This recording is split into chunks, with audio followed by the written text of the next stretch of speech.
다음은 부처 협조 사항을 공유하겠습니다. 보건복지부 장관님부터 순서대로 말씀해 주시기 바랍니다. 네, 복지부 장관입니다. 혈액수급 안정화에 대해서 헌혈 말씀드리겠습니다. 겨울철을 맞아 방학 한파 그리고 독감 유행 등으로 헌혈량이 좀 감소하였습니다. 그래서 현재 그 수혈용 혈액의 안정적인 공급에 좀 어려운 상황입니다. 올해 들어서는 전년보다는 헌혈자가 증가하였으나 최근에 의료가 좀 정상화되면서 혈액 사용량이 늘어나고 있어서 적정 수준 이하를 유지하고 있습니다. 많은 분들이 도움을 주셔서 현재 회복 중입니다. 오늘 기준으로는 4.91분 정도를 보유하고 있지만 설 연휴 전에 충분한 혈액을 확보하는 것이 필요합니다. 국민 여러분들께서는 가까운 헌혈의 집을 방문하셔서 헌혈에 참여해 주시기를 부탁을 드리고 각 부처청에서도 자율적으로 헌혈에 대해서 참여해 주시고 또 소속 산하기관 등에서도 헌혈에 참여할 수 있도록 안내를 해 주시기를 부탁을 드리겠습니다. 이상입니다. 그 복지부 장관님 헌혈하셨어요? 지난주 금요일 날 헌혈의 집을 방문해서 헌혈을 하고요. 두바이 쫀득 쿠키도 받았습니다. 뭘 받았어요? 두바이 쫀득 쿠키도 받았습니다. 많은 젊은 분들이 헌혈하고 계셔서요. 네, 반갑게 인사했습니다. 그래요. 어쨌든 솔선수범하는 모습을 좀 보여줘야 될 텐데 그럼 연구를 한번 해보십시오. 네, 그 다음에 네, 산림청입니다. 범정부 봄철 산불 총력 대응에 대한 협조사항 말씀드리겠습니다. 올해 1월 산불이 작년에 비해 야간 발생 비율이 높다는 특징이 있습니다. 대부분 산불이 산림 밖에서 화재로 전이되어 있는 상황인데요. 작은 불씨가 산불로 이어지지 않도록 모든 국민들의 관심과 함께 관계 부처청과 지방교가 절실한 상황입니다. 먼저 효과적인 산불 예방 감시를 위해서 농산촌 산불 주요 원인인 소각 산불을 좀 방지하고 지역 주민이 참여해서 산불을 감시할 수 있도록 협조를 요청드립니다. 각 부처청 소관시설 주변에 산불 예방 노력 또한 필요합니다. 최근에 난 산불 중에는 주로 주택 또는 공장 그리고 최근에 난 산불에는 사찰에서도 산불이 야기됐기 때문에 각 부처청의 산불 예방 노력이 필요한 상황입니다. 진화 대피 관련해서도 협조 요청 부탁드리고요. 국방부나 소방청, 경찰청 등 관계 부처청에 그동안 많은 협조를 해주셨는데 앞으로도 계속 협조를 부탁드리고요. 안전하고 신속한 대피를 위해서는 산불 피해 위험이 높은 다중이용시설의 대피체계 구축과 함께 TV 자막 방송 및 긴급 재난 문자 송출, 교통 통제 등의 적극 협조 부탁드립니다. 마지막으로 국민 한 분 한 분이 산불 감시원이라는 생각으로 열심히 활동해 주시기를 부탁드리고요. 앞서 말씀드린 것처럼 많은 내용들이 산불 재난 위기관리 표준 매뉴얼에 포함되어 있습니다. 각 부처청과 지방정부, 유관 공공기관에 이미 송부해 드렸습니다. 보다 자세한 내용은 매뉴얼을 확인해 주시고 널리 공유해 주시기 부탁드립니다. 산림청은 작년 봄철과 같은 아픔이 다시는 발생하지 않도록 혼신의 힘을 다해 산불 진화에 총력 대응하고 있습니다. 하지만 산림청 혼자만의 노력으로는 부족한 것이 현실입니다. 모든 중앙행정기관과 지방정부 등 관계기관 또한 예방부터 진화, 대피에 이르기까지 산불 대응 전 과정에 적극 동참해 주시길 다시 한번 간곡히 요청드립니다. 감사합니다. 요새 야간 진압 가능한 헬기를 도입했다고요? 네, 야간의 화선을 확인할 수 있는 헬기가 이제 3대에서 5대로 늘어났고요. 뭐 옛날에도 있었어요? 네, 있었습니다. 근데 이제 전에는 야간에 헬기도 화재 진압 안 하는 것 같은데? 네, 못했습니다. 야간에는 못했는데요. 그게 야간에 도입을 해놓고 안 썼다는 거예요? 근데 이제 그 훈련도 필요하고 또 이 훈련이라는 게 거의 그러니까 제 말은 네. 지금 말씀하신 걸 보니까 저 이번에 처음 도입한 줄 알았더니 그 전에도 이미 있었다는 얘기잖아요. 네, 근데 이제 훈련이 그 전에는 투입을 안 했던 것 같아요. 네, 보니까. 못했습니다. 네. 근데 그 이유가 훈련이 안 돼 있었고, 훈련 때문에? 네, 거의 야간의 헬기 운영은 장님이 운전하는 거랑 똑같다라고 그러니까 하시더라고요. 네. 그럼에도 불구하고 야간 진압이 가능하다는 헬기를 가지고 있었다. 2대인지 3대가 있습니다. 3대를 가지고 있었는데 이번에 추가로 더 도입했다. 네, 네, 맞습니다. 그러니까요. 내가 말씀 들어보니까 그런 거예요. 세대가 있었는데 뭐 야간에 운행은 위험하니까 안 했다 이 말인데 이번에는 그럼 2대를 추가로 도입하면 5대를 야간에 투입하는 거예요. 아니면 3대는 놔두고 2대만 야간에 투입하는 거예요. 5대를 투입할 수 있게 됐습니다. 네. 아 그래? 뭐 훈련은 다 돼 있어요? 훈련을 지금 계속 하고 있습니다. 네. 어쨌든 이게 밤에는 당연히 못 끄는 걸로 우리 국민들은 다 알고 계셔서 안전 문제가 최우선이기 때문에요. 네. 야간 헬기뿐만 그러긴 아니라 한데 야간에 투입할 수 있도록 훈련하고 준비는 해야지. 네, 그러니까 그럼 말로 그 야간 투입 가능한 헬기 사냐고요. 네. 사놓고 안 썼다는 얘기잖아요 지금. 처음 알았는데 잘 준비해서 하십시오. 밤에 지금 주로 불이 번지잖아요. 헬기를 네, 투입 맞습니다. 못하니까. 네. 잘 준비해서 안전하게 잘 야간 진압도 많이 활성화하십시오. 네, 혼신의 힘을 다하겠습니다. 네. 자 그다음에 네, 문체부 보고 드리겠습니다. 2026 동계올림픽이 2월 6일부터 22일까지, 패럴림픽은 3월 6일부터 15일까지 이탈리아 밀라노와 코르티나 일원에서 열립니다. 우리 선수단은 올림픽 6개 종목 130명, 패럴림픽 5개 종목 47명이 참가합니다.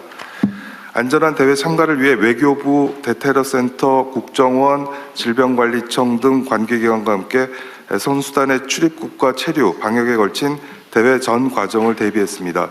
또한 국가 상징 오류나 오심, 선수 부상과 같은 위기 상황에 대응할 사전 매뉴얼도 마련했습니다. 대회 기간에는 현지에서 종합 상황실을 가동하고 분산 개최되는 대회의 특성을 감안해서 3개 지역에서 급식 지원센터를 운영할 예정입니다. 또 밀라노 시내에 코리아 하우스를 설치해서 한국의 K컬처와 관광을 알리고 국제 스포츠 외교 활동을 전개할 예정입니다. 밀라노 동계올림픽과 패럴림픽에 국무위원 여러분들의 각별한 관심을 부탁드립니다. 특히 외교부, 대테러센터, 국정원의 긴밀한 협조를 부탁드립니다.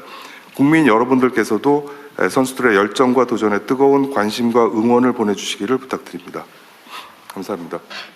여기 누가 응원하러 가요? 네, 저는 개막식 때 가서 챙기고. 장관님이? 네. 근데 요새 이 올림픽은 과거에는 그래도 뭐 국민들이 관심도 있으시고 중계도 좀 하고 뭐 그랬는데 요새는 하나도 모르는 상황 비슷해요. 왜 그랬을까요? 왜 그래 됐을까? 관심이 많습니다. 많도록 할 거고요. 지금 선수들 그동안 정말 땀 흘리면서 열심히 연습했고 기량을 닦았습니다. 그래서 부상 없이 최선의 컨디션으로 좋은 성적. 아니 뭐 선수들은 열심히 할 텐데 우리 국내의 관심이 과거에 비해서 많이 떨어진 것 같아서 드리는 말씀입니다. 뭔가 좀 대통령님, 그것은 국민 소득이 올라가면은 아. 좀 관심이 그런 그러세요? 스포츠에서 좀 특히 올림픽 같은 데서 멀어지는 경향이 있습니다. 예를 그래요? 들어서 오스트리아의 경우 동계올림픽 유치를 하려고 다 해놨는데 국민들이 반대해서 안 한 경우도 있었습니다. 그래?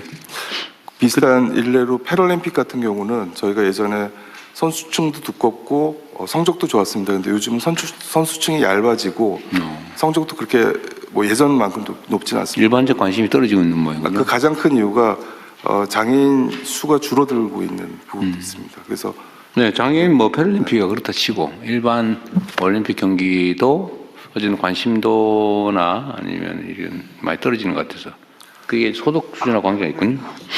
어쨌든 그렇더라도 어쨌든 국가를 대표해서 선수들이 출전을 하고 그러면 좀 붐업을 조금은 해야 될 것 같은데. 네, 그렇게 해야 네. 될 것 같습니다. 뭐 광고를 좀 하시든지 아니면 뭐 이벤트를 좀 하시든지. 제가 태릉에 있는 선수촌에 가보려고 얼마 전에 했더니 이미 다 이태리 가버렸다고 그러대요.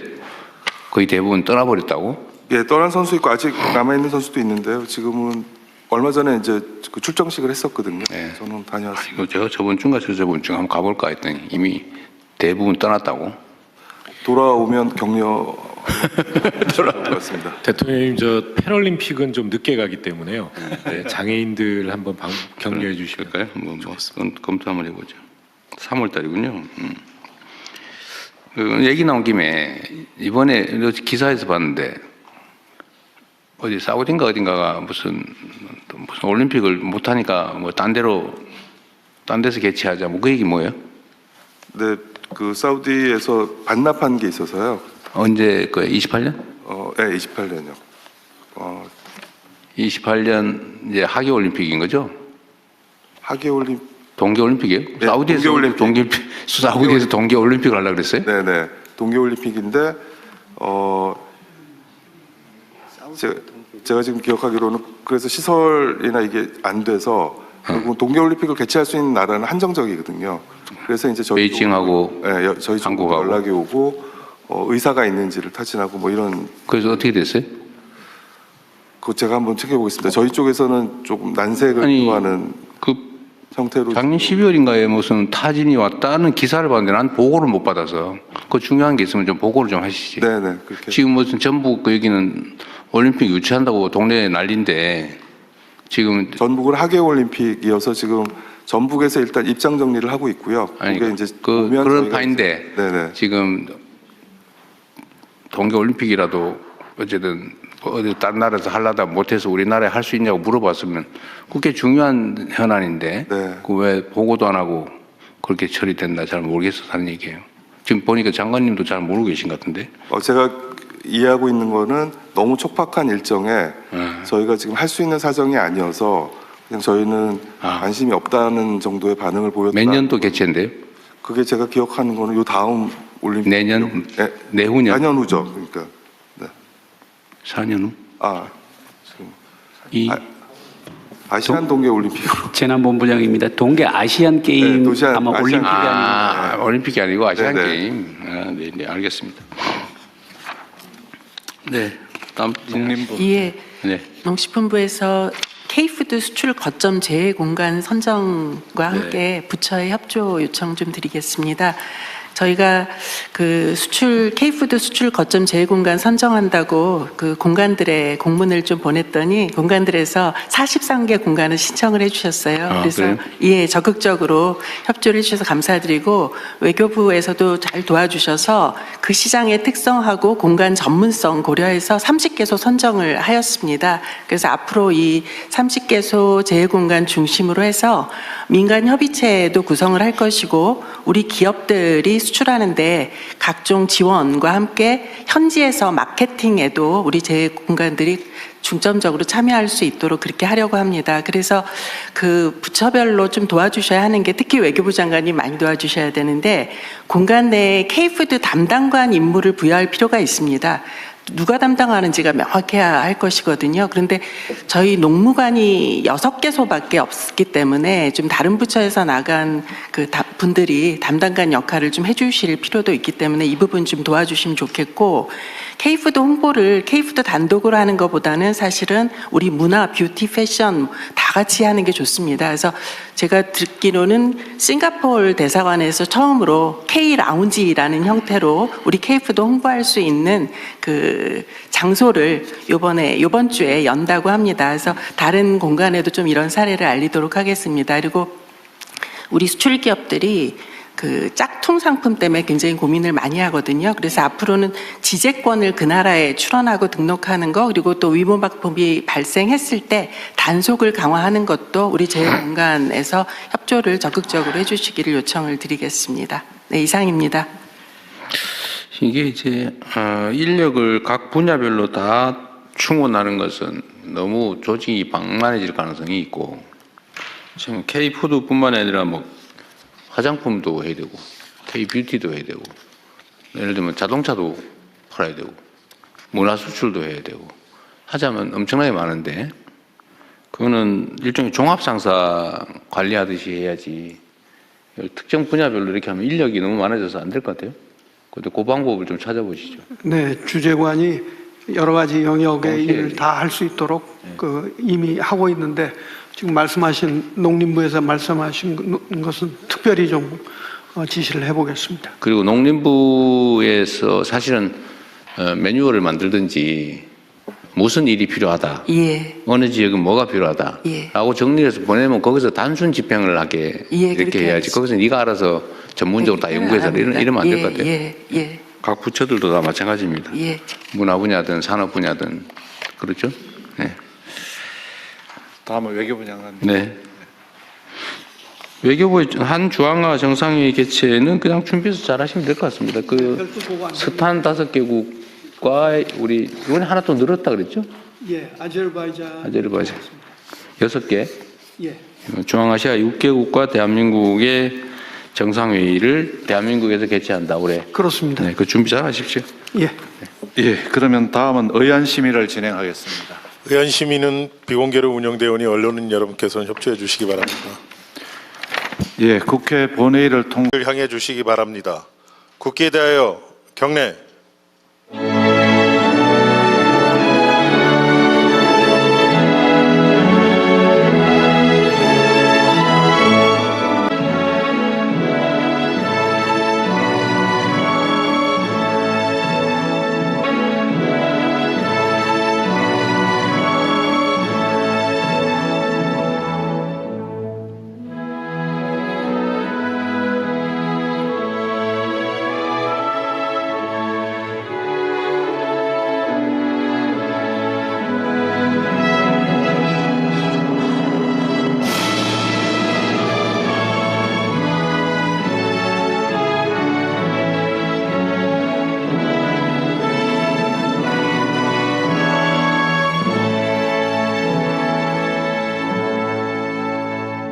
바로 모두 자리에 앉아 주시기 바랍니다.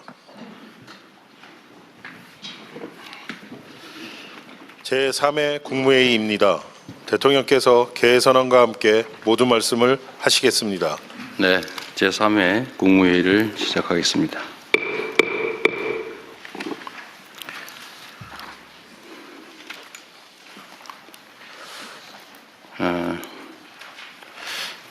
많은 국민들께서 기대하시는 것처럼 경제 상황이 조금씩 개선되고 있습니다. 코스피, 코스닥을 포함해서 자본시장도 또 주식시장도 정상화의 길을 제대로 가고 있는 것 같습니다. 오랜 시간 홀대받던 우리 자본시장이 미래 혁신 산업 성장 그리고 건전한 국민자산 증식을 위한 든든한 토대로 거듭나고 있습니다. 자본시장 정상화를 발목을 잡는 여러 가지 불합리한 제도들도 계속해서 신속하게 개선해 나감으로써 생산적 금융으로의 전환을 한층 가속화해야 되겠습니다. 이 주식시장의 이 흐름이 경제 체질의 구조적 변화로 이어지려면 국민의 삶과 직결된 실물 경제의 안정적인 성장도 뒷받침되어야 되겠습니다. 이는 성장의 기회와 과실이 국민 경제 전반으로 널리 확산되고 특히 중소기업과 벤처, 스타트업 등이 혁신과 도전을 선도하는 새로운 핵심적인 경제 주체로 거듭나야 가능한 일입니다. 정부는 대중소기업 상생성장 기반 강화, 또 벤처 스타트업 창업 활성화, 제도전 친화형 생태계 구축에 정책적인 역량을 집중해 주시기 바랍니다. 거기에 더해서 우리 사회의 가장 심각한 문제라고 할 수 있는 국토 균형 발전도 지속적으로 추진해 나가야 되겠습니다. 국민 모두의 성장으로 향하는 길은 일부 대기업과 또 특정 지역, 특정 부문만이 아니라 모든 경제 주체가 함께할 때 보다 넓고 단단해질 수 있다는 점을 생각해 주시기 바랍니다. 요즘 부동산 문제가 논란이 되고 있습니다. 경제 구조의 대전환을 통한 모두의 성장을 제대로 실현하기 위해서는 부동산에 비정상적으로 집중된 우리 사회의 자원 배분 왜곡을 반드시 바로잡아야 합니다. 비생산적인 부동산의 과도한 팽창은 필연적으로 건품을 키우게 됩니다. 그리고 성장 잠재력을 훼손할 뿐만 아니라 자칫 국민경제 전반에 심대한 타격을 더할 수 있습니다. 이는 나아가 사회 구성원 간의 신뢰마저 손상해서 우리 공동체의 안정까지 뒤흔들게 될 것입니다. 부동산 거품을 제대로 통제하지 못해서 잃어버린 20년 또는 잃어버린 30년을 경험하며 큰 혼란을 겪은 가까운 이웃 나라의 뼈아픈 사례를 반드시 반면교사 삼아야 되겠습니다.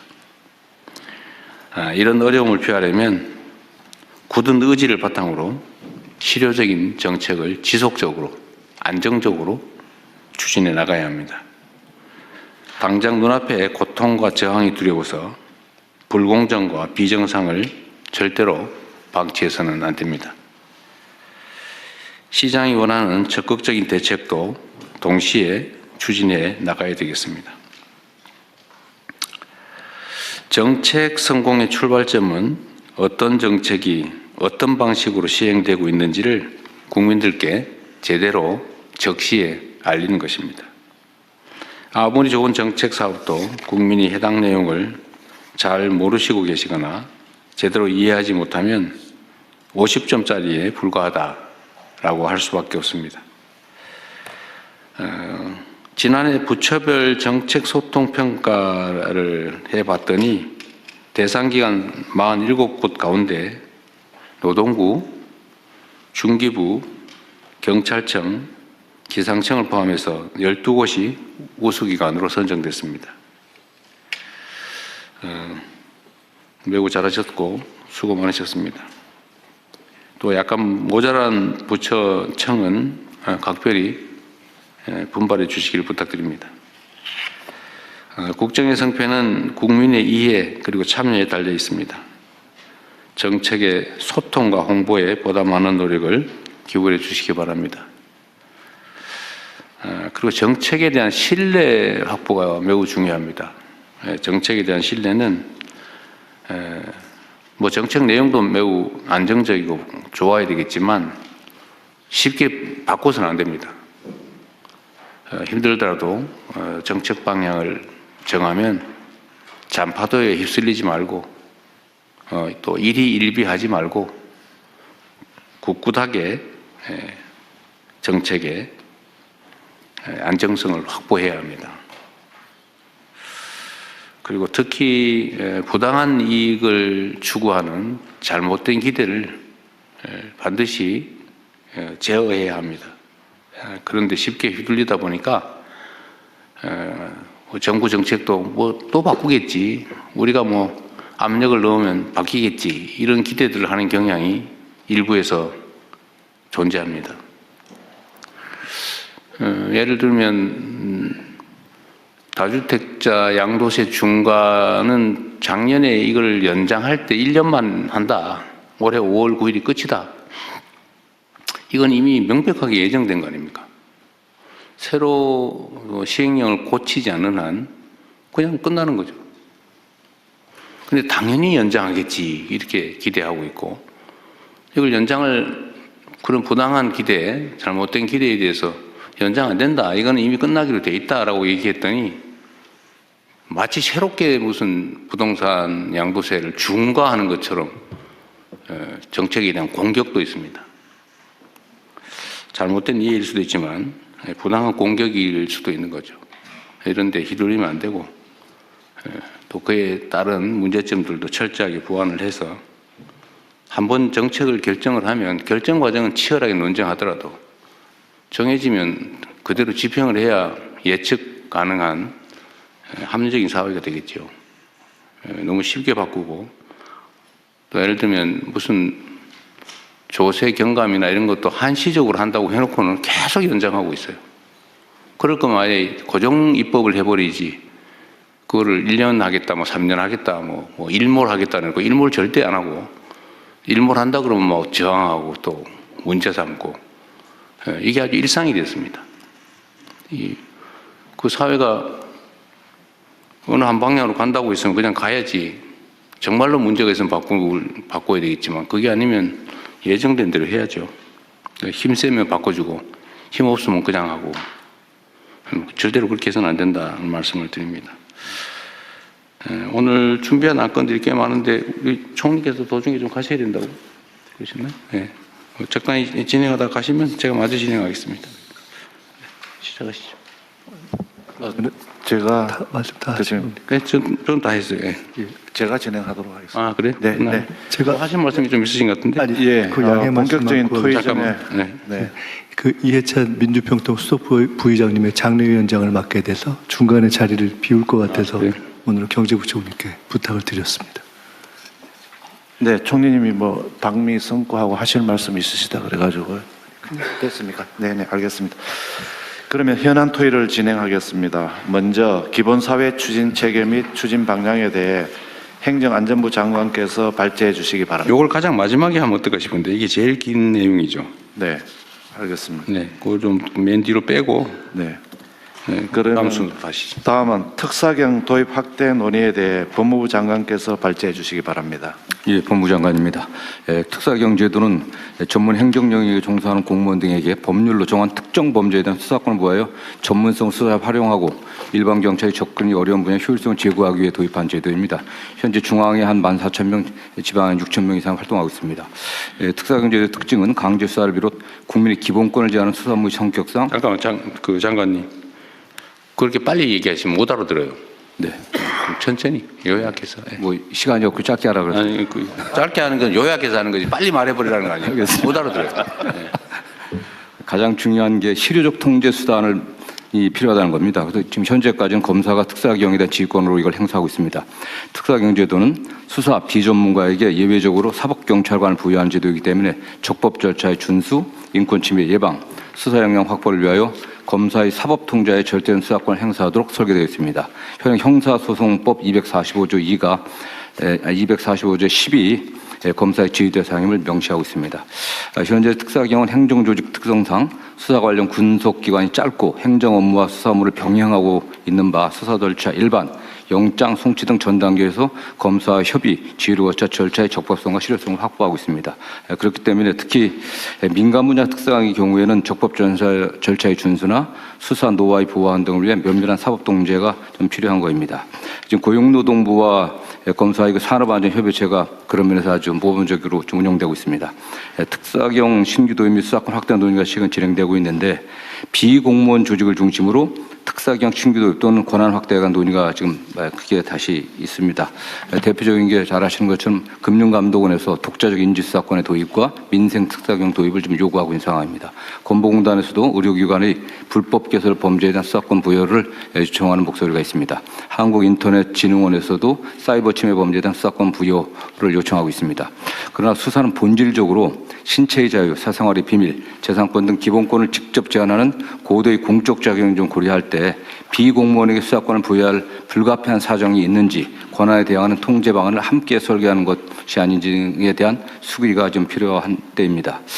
금감원 같은 경우를 간단히 말씀드리면 금감원 같은 경우는 그 자본시장 특사경 경우 주식시장에 미치는 파급력이 매우 큽니다. 그렇기 때문에 현재는 증권선물위원회나 금융위원 등 국가기관이 입건 여부를 지금 결정하고 있습니다. 광범위한 독자적 수사 개시권의 필요성이라든가 오남용 가능성을 충분히 수기해서 검토해야 될 것으로 보고 있습니다. 금감원의 그 민생 특사경 도입은 범죄의 디지털화, 조직화에 대한 전문적 대응이 필요성이 있다는 그 취지에는 공감하지만 금감원이 조사물을 담당하지 않은 분야까지 수사권을 부여할 불가피한 사정이 있는지에 대한 충분한 사정 검토가 필요합니다. 특히 금감원이 요청하는 민생 특사경에 관련된 여러 가지 수사는 경찰이 지금 다양한 형태의 지금 특별한 수사 팀들을 만들어 운영하고 있기 때문에 금감원과 경찰과의 유기적 협력 관계, 정보 교환 관계를 만드는 게 필요하다는 그런 주장도 상당히 큽니다. 건보공단 및 한국인터넷진흥원 특사경 문제는 건보공단이 보유한 데이터 및 조사 경험 또는 키사익의 사이버 침해 사고 대응 역량 등 전문 분야 수사의 실효성을 고려할 때 원칙적으로 입법 정책으로 결정할 사항입니다. 다만 비공무원 조직의 성격을 고려할 때 또 이러한 경험들이 없기 때문에 현행 형사소송법 틀 안에서 집중교육, 전담직원 지정 등을 통해 수사 역량을 확보하고 수사 개시 전 검사의 사전 협의 절차를 의무화하는 등 국민 기본권 보호를 위한 사법 통제 방안 도입이 함께 논의될 필요성이 있다고 보고 있습니다. 네. 마치겠습니다. 또 진행 제가 할게요. 이게 제가 이거 빨리 안건을 좀 준비하자고 한 취지는 하여튼 몇 개의 쟁점들에 대해서 이견들이 있기 때문에 오늘 그걸 좀 조정을 좀 할까 싶습니다. 어쨌든 특별사법경찰관은 기본적으로는 이제 공무원들, 수사 공무원이 아닌 경찰 검사가 아닌 일반 행정 공무원들에게 이제 당의 직무, 본인들이 취급하는 사무에 대해서 필요한 수사를 할 수 있게 예외적으로 허용을 하고 있는 거죠. 그런데 이게 지금 특정한 경우에는 민간기구, 공무원이 아닌 민간인에게 특별사법경찰 업무를 허용할 거냐. 두 번째는 이게 검사의 통제를 계속 유지할 거냐. 뭐 어떤 경우는 인지 수사를 또 제한을 해가지고 또 인지를 못하게 하는 경우도 있고 또 수사 범위에 대해서 또 이견이 또 있는 것 같아요. 예를 들면 뭐 저 어디지 지적재산권 담당하는 지식재산처 거기에는 뭐 예를 들면 기술 유출 분야에 대한 수사를 못하게 돼 있나 봐요. 기술 유출 수사를 할 수 있습니다. 근데 뭘 추가로 해달라고 한 거예요? 이제 영업비밀 수사를 하다 보면 저희가 부정경쟁 방지법에 의해서 영업비밀 수사를 하고 있는데요. 하다 보면 그 국외 유출로 되면 산업기술보호법에 적용을 받습니다. 근데 현재는 저희가 부정경쟁 방지법만 국한이 되어 있기 때문에 그 경우에는 이제 추가적인 수사가 필요한 상황입니다. 그래서 산업기술보호법 위반에 대한 수사권도 연관된 부분이니까 허용을 좀 하다 보면 불가피하게 연관이 있는데 그 산업기술보호법은 산업부 소관입니다. 산업부 소관이니까. 네, 그러다 보니까 이제 부처 간에 약간 산업부 그러면 어디 산업부는 어디 있어요?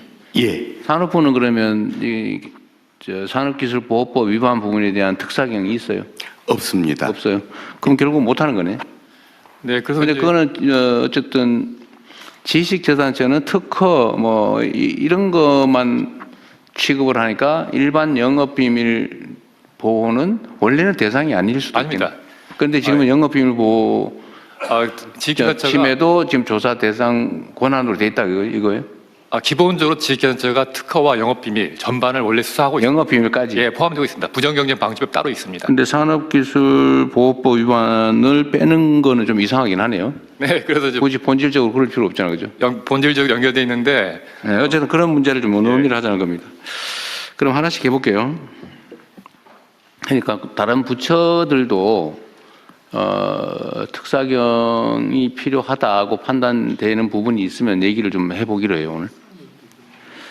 우선은 지금 수사 기소 분리 논란이 있는데 지금 특사경에 대해서 지휘권을 검사에게 이 특사경은 남겨놔야 되는 거 아니냐라고 하는 주장도 있고 이걸 왜 예외로 하냐.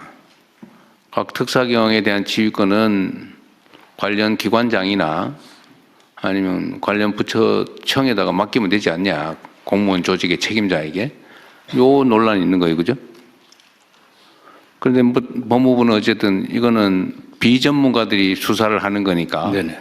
검찰의 통제를 받아야 된다고 하는데 저는 좀 생각이 죄송하긴 한데 수사경찰관, 경찰도 어차피 그런 식의 시각이면 비전문가에게 마찬가지인데 예를 들면 일반 모든 형사법 위반에 대해서 수사를 하는 경찰이 수사를 맡은 경찰일 뿐이지 그 수사 전문가라고 할 수는 없잖아. 그죠? 네네. 뭐 교통경찰 하다가 수사도 하고 막 그러니까.